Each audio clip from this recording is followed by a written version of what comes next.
Jiangxi initiates across-the-board salary cuts for civil servants.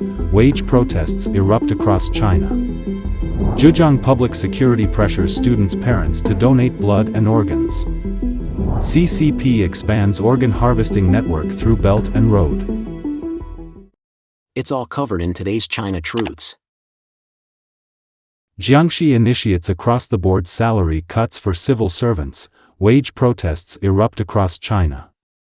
This year, China has seen a series of bad news: slow GDP growth, record high youth unemployment, continuous withdrawal of foreign investment, weak exports and currency, and the real estate industry in crisis. Even civil servants are facing salary cuts.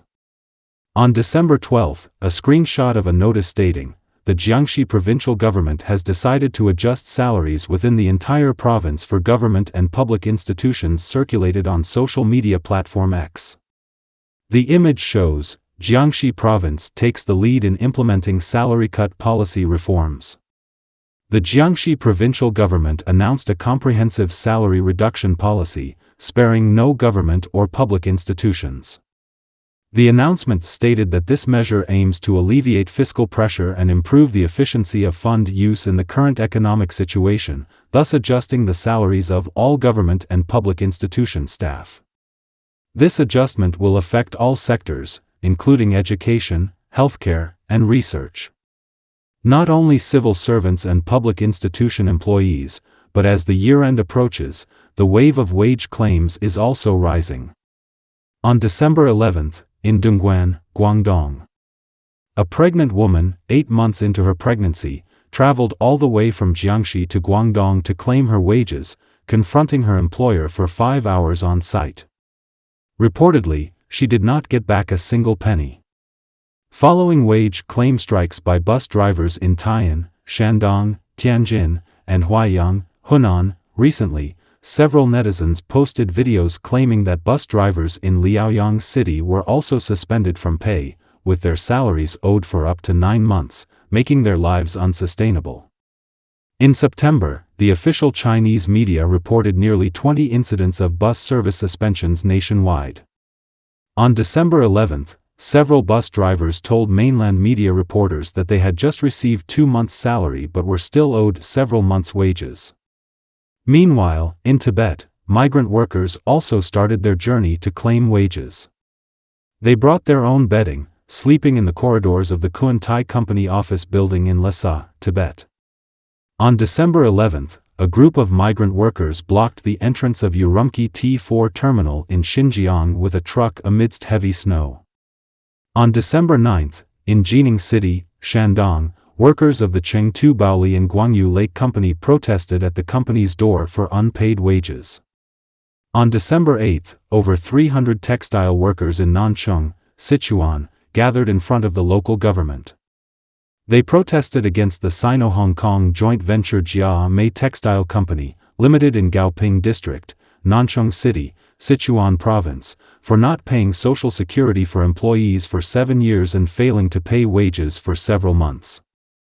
About 300 employees, after several unsuccessful wage claims, gathered in front of the Gaoping District Government of Nanchong City on November 4. As the year-end approaches, the wave of wage claims is expected to intensify. Zhejiang public security pressures students' parents to donate blood and organs. On December 10, a netizen posted a message saying that a kindergarten teacher in Wui County, Jinhua, Zhejiang, reminded parents with non-local household registrations in a WeChat group that if their children plan to attend local primary schools in September next year, parents could increase their points through unpaid blood donations and donations. On December 11, a staff member from the Wui County Education Bureau told Extreme Vision News that the Wui County's new citizen points management method was formulated by the Public Security Department. The points are used in various aspects and not only for children's school admissions. According to a policy screenshot released by Wui Public Security, there are more ways to earn points than what the kindergarten teacher mentioned, including one that states, registering a willingness to donate human organs, body, tissue, in our county earns 5 points, direct relatives who complete body donation receive 30 points. The news has sparked public criticism. Some commented, they are resorting to every possible means. They're exploiting vulnerabilities to the fullest. Others said, shameless. They've taken unpaid services to a new level, even involving blood donation. Mr. Su, a resident of Zhejiang province, said, I was very shocked when I saw this. It's like going back to the Cultural Revolution. It's terrifying. If this is the method used, I'd rather my child not go to school than participate in it. I specifically told my child, you must never get involved in blood donation or organ donation sign-ups. I'm worried that if you sign a donation agreement, you might disappear mysteriously. Mr. Li, another mainland resident, said, maybe they want this region to fire the first shot, and then other provinces and cities will follow. How evil. Evil no longer needs to hide, it's now blatant. Look at the transport of organs and living hearts. Wow, where do they come from? Now, all major media, Douyin accounts, video accounts, and official video accounts have released this. They don't care anymore, they let people discuss however they want to. CCP expands organ harvesting network through Belt and Road. The CCP's massive organ transplant industry has long been condemned for its involvement in live organ harvesting. Huang Jiafu, chairman of the CCP's Committee on Human Organ Donation and Transplantation, expressed a desire to expand the CCP's organ transplant technology to Belt and Road countries at the Belt and Road International Cooperation and Development Forum on Organ Donation and Transplantation, opened on December 9 in Nanning, Jiangxi. This is not the first time such a link has been made. As early as 2017, Huang Jiafu mentioned integrating organ transplantation into the CCP's Belt and Road initiative. Observers question the CCP's multiple malign motives. Chinese affairs expert Wang He said on December 12 that in recent years, the CCP has caused significant damage to the international transplant community through sophistry and enticement. He mentioned that from 2006 to before 2015, there was a three-nose policy in the international transplant community. Firstly, not recognizing China's clinical transplant results. Secondly, not allowing Chinese doctors to publish clinical organ transplant articles in international journals. And thirdly, not agreeing to Chinese transplant experts joining international transplant organizations. In the past, Chinese transplant doctors were like rats crossing the street, chased wherever they went. But since 2016, the CCP has started to infiltrate the international organ transplant community using various means, such as holding the International Organ Transplant Conference in Hong Kong for the first time in 2016. Continuing to this day, the CCP wants to expand its organ transplantation to the whole world through the Belt and Road. This is a tragedy for both China and the international community. Political and economic commentator Qin Peng analyzed that in recent decades, a large amount of evidence has been discovered suggesting that the CCP has been involved in live organ harvesting from numerous prisoners of conscience, including Falun Gong practitioners, Uyghurs, Tibetans, and underground Christian church members. The CCP's Belt and Road Organ Forum has given the international community and Chinese civilians ample reason to suspect the CCP's malicious intentions. Qin Peng said that during the more than 20 years of the CCP's live organ harvesting crimes, Huang Jiafu has always been the public face of the CCP's organ transplantation. He and his institutions and group of people are precisely the group of doctors suspected of being involved in the crime of live organ harvesting. Controversy over executed prisoner organs and questionable civilian donations. In 2005, Huang Jiafu publicly admitted that China used organs from executed prisoners for transplants, a practice acknowledged by the CCP. Prior to this admission, CCP spokespersons dismissed reports about organ harvesting as smear campaigns. Wang Ziyuan, head of the International Organization to Investigate the Persecution of Falun Gong, Investigation International, argued that the scale of organ transplants in China, exceeding the number of executed prisoners, suggested live organ harvesting from Falun Gong practitioners. Investigation International's data from 2001 to early 2006 indicated over 90,000 organ transplants in mainland China, revealing a massive living organ bank. In 2015, the CCP claimed to stop using organs from executed prisoners, relying solely on voluntary citizen donations. However, doubts persisted, and in October 2023, the CCP approved amendments to regulations on organ donation and transplantation. Xi Jinping questioned the credibility of CCP's claims, citing the unusually short waiting times for organs. Compared with US data, where waiting times are much longer, the significant difference in registered organ donors, over 170 million in the US versus just over 6 million in China, raised concerns about the CCP illegally detaining live individuals for organ harvesting. The Belt and Road Initiative's promotion of organ transplants heightened fears of further harm by the CCP. Analysis: CCP's multiple objectives in exporting live harvesting to the world. Xi Jinping stated that the CCP will undoubtedly not engage in unprofitable activities.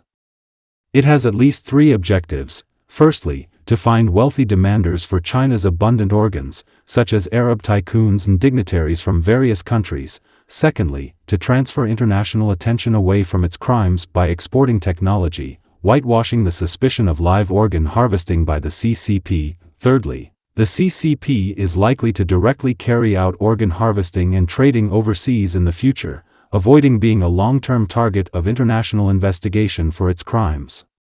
Within China, Wang He stated that the CCP has turned organ harvesting into a massive industry, a black gold industry, expanding globally, especially in northern Myanmar, under the Belt and Road Initiative. Anyone who collaborates with the CCP is dancing with the devil, bringing widespread corruption. Enver Todi, a former Xinjiang doctor who personally participated in CCP live organ harvesting from executed prisoners in 1995, revealed in an interview with the Epoch Times in 2020 that the CCP classifies organ donors into three categories. The first category is organs from Falun Gong practitioners who practice cultivation. The second is organs from Muslims, Uyghurs, who do not eat pork or drink alcohol, and the third is organs from ordinary people. These organs of different qualities have different prices, and it is possible to send living people abroad for live organ harvesting surgeries. China expert Hengyi said that the Belt and Road was originally a project for the CCP to export surplus capacity, corruption, and expand its influence. However, this is a highly controversial and already stalled project. Now, by expanding organ transplants to the Belt and Road, the CCP aims to achieve the following. Salvage the Belt and Road project by using the so-called high-tech export to compensate for its stalled development. The scale of organ transplants in China has expanded to several times or even tens of times what the CCP admits, surpassing demand and becoming excess capacity. The CCP needs to find a way out by looking to the Belt and Road. Over the past 20 years, the CCP has established a complete and massive illegal organ supply chain, expanding from victims of forced organ harvesting, such as Falun Gong practitioners, to a wider range of people, including ordinary high school and university students. The CCP has used a series of laws, regulations, and so-called allocation systems to whitewash and legalize this, making it have the most abundant organ source in the world. These organs are sufficient to supply the CCP's elite, but they are impossible to provide to ordinary people, so they are exported to the outside world. In many countries along the Belt and Road, no one donates organs due to religious reasons, but the powerful also need organs to survive.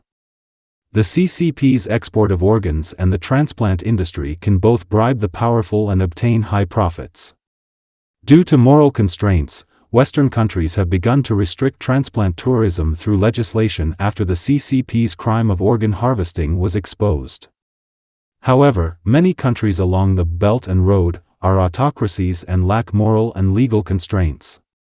This is why the transplant industry exported by the CCP is relatively weak. Easy areas.